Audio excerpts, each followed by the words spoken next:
เดี๋ยวมาเบิ่งวิธีการฝากเงินเข้าเทรดเข้าบัญชีเทรดในโบรกเกอร์ KVB ซึ่งสิฝากผ่านคริปโตสิใช้ Exchange Binance ในการฝากเข้าเดี๋ยวเบิ่งกัน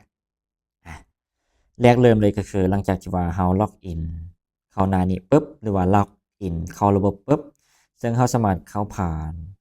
เบราว์เซอร์ได้หรือว่าเข้าผ่านแอปได้สามารถโหลดแอปแล้วก็ใช้ผ่านแอปได้แต่ว่าส่วนตัวสิตัวอย่างเข้าผ่านเบราว์เซอร์อ่ะ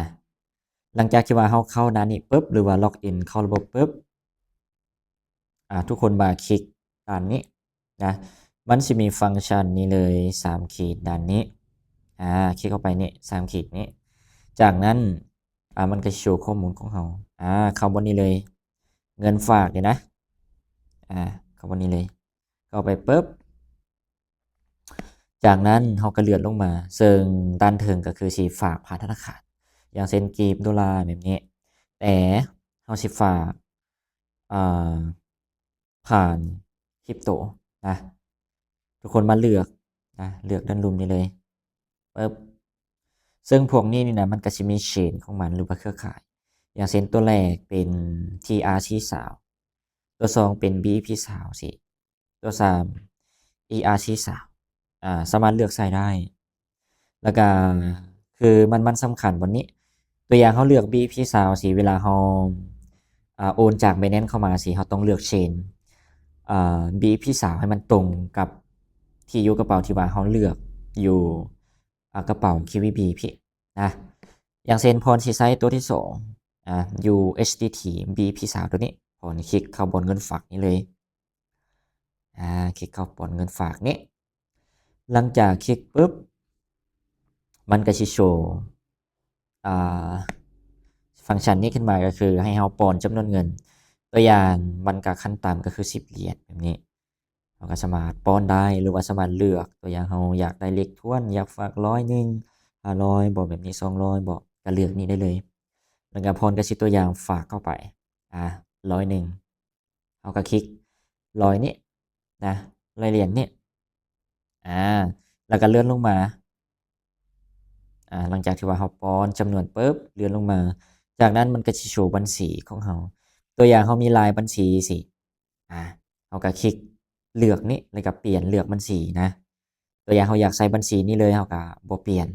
แล้วก็มันก็สิโชว์ฟังก์ชันนี้เลยหรือว่าโชว์เลขอันกระเป๋านี่นะเลขบัญชีเทรดของเราอยู่นี่เราก็เบิ่งได้เพื่อว่ายานมันผิดแบบนี้จากนั้นทุกคนมาคลิกขั้นตอนต่อไปด้านนี้เลยขั้นตอนต่อไปอยู่ถึงคลิกเข้าไปปุ๊บจากนั้นมันก็จะโชว์ฟังก์ชันนี้ขึ้นมาซึ่งก็จะมี QR เราก็สามารถสแกนได้เลยแล้วก็สามารถเลือกฟังก์ชันนี้หรือว่า Copy นี่ได้เลยนะส่วนตัวก็สิ Copy ซะ Copy เลขที่กระเป๋าเพราะมันง่ายดีก็ไปปุ๊บจากนั้นก็มาเข้า Binance ปกติเลยหรือว่าผู้ใดที่ว่าใช้กระเป๋าอื่นก็ใช้ได้คือกันนะแต่ว่าต้องเลือกเชนให้มันถูกส่วนตัวก็ใช้ Exchange Binance ก็ปกติก็โอนปกติเลยจากนั้นก็เข้าไปกระเป๋าเงินหรือว่า Access นี่จากนั้นก็กดเซนผู้ใดที่ว่าเคยฝากเคยถอนก็น่าสิละเอียดกดเซนไปปุ๊บจากนั้นก็เลือกตัวที่2on chain withdraw นี้ตัวที่2จากนั้นก็มาเลือกเราต้องเลือก USDT นะเลือกตัวนี้เลยจากนั้นเราก็มาวางเอาเลขที่กระเป๋าที่ว่าเราคัดล็อกหรือว่า Copy เมื่อกี้มาวางใส่นี้วางจากนั้นตัวนี้สำคัญ Network นี้ซึ่งเราต้องเลือกให้มันตรงตัวที่ว่าเราเลือกเมื่อกี้ซึ่งเมื่อกี้เราเลือก BEP สาวเราต้องเลือก BEP สาวอย่างเช่นเราเลือกตัวอื่น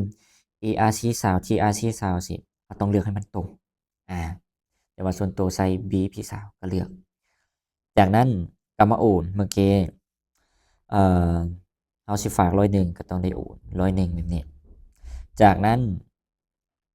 เรามากด withdraw นี้withdraw นี้ปึ๊บก็คอนเฟิร์มปกติเลยแล้วก็เช็คข้อมูลพวกนี้มันถูกยังตามเชน จำนวนถูกจากนั้นก็กดคอนเฟิร์ม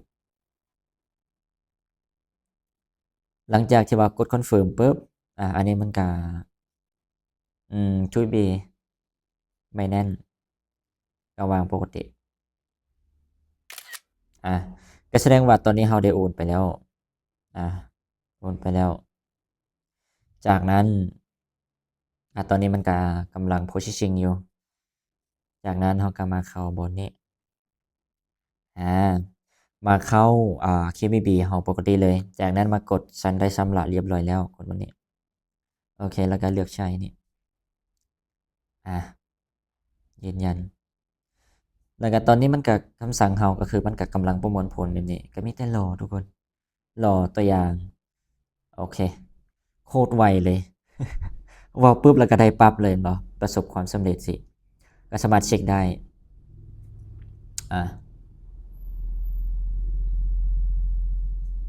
มันบ่ฝากปุ๊บเข้าปั๊บเลยมันโคตรไวออโต้เลยนะโบรกเกอร์ KBB อันบ่มันก็โชว์สามารถเช็คเบิ่งได้ตอนนี้มันเข้าแล้วฟังก์ชันแจ้งเตือนแล้วก็สามารถเข้าเบิ่งกระเป๋าเงินได้